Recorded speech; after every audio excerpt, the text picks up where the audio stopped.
No Man's Sky was supposed to die in 2016, so why is it now one of the greatest comeback stories in gaming history? Do you guys remember that launch? The devs were literally begging people not to look at the leaked version because they knew it wasn't ready, and sure enough, when it finally dropped, it was a complete disaster. Barely any of the features worked, multiplayer didn't even exist, and the game was burning up and crashing consoles left and right. So how do you go from that level of failure and disappointment to a game that people actually love today? First, we gotta rewind back to 2016. Hello Games wasn't some massive AAA powerhouse, they were just a tiny indie studio out of Guildford in the UK. They were best known for making the Joe Danger series, basically a colorful motocross stunt game, fun, but nothing was screaming at the time, we're about to create a fucking infinite universe. So when they showed up in 2013 at the VGX Awards with Sean Murray nervously announcing No Man's Sky, no one saw it coming, and then the hype train left the station. Sony backed them, E3 trailers were jaw-dropping, every interview made it seem like it was the next Minecraft meets freaking Star Wars. Billions of planets, alien life, seamless multiplayer, trade, survival, combat, you name it,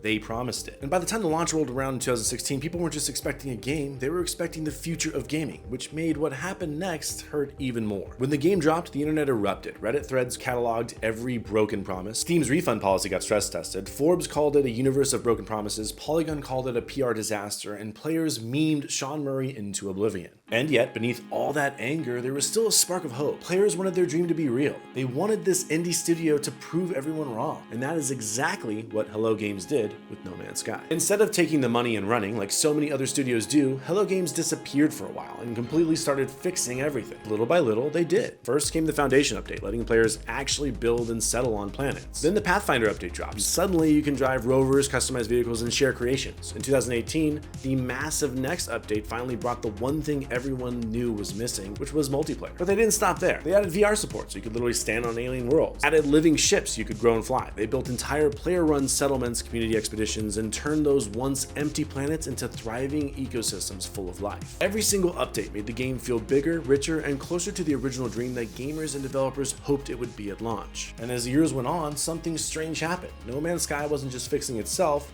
it was building back a loyal community. Streamers came back. YouTubers who were roasting at the launch started uploading "you won't believe this" update videos. Players who refunded in 2016 quietly bought it again years later. The game's Steam reviews literally flipped from mostly negative to mostly positive over time, a complete reversal you almost never see. No Man's Sky went from being the internet's punching bag to a cult favorite, then to mainstream success, proving everyone wrong. And these guys are still at it 9 years later. They just launched another update and it's blowing people away, as it should be, because it's sick as hell. This isn't just patching holes, this is a studio refusing to quit, redefining what it means to actually care about the game that you built. No Man's Sky launch is one of the worst disasters in gaming history, but today it stands as one of the greatest comebacks. And it happened for one reason: the developers never gave up. This should be a lesson to all developers. Your project isn't dead, your creativity and your spark is. Your customers haven't given up on you, you've given up on your customers. Because if you continue to show up and improve, gamers will reward you for that. In the case of No Man's Sky, the updates were free. Why? Because the devs felt like they were deserved, that we were owed that part of the agreement we signed up for when we bought the game originally, and that for this game to be the game that they wanted to be proud of as developers, they needed to fulfill those promises with interest. And they did. This is what happens when you actually care about a project. You go from being a total flop, a meme people make fun of, to one of the most respected studios of all of gaming.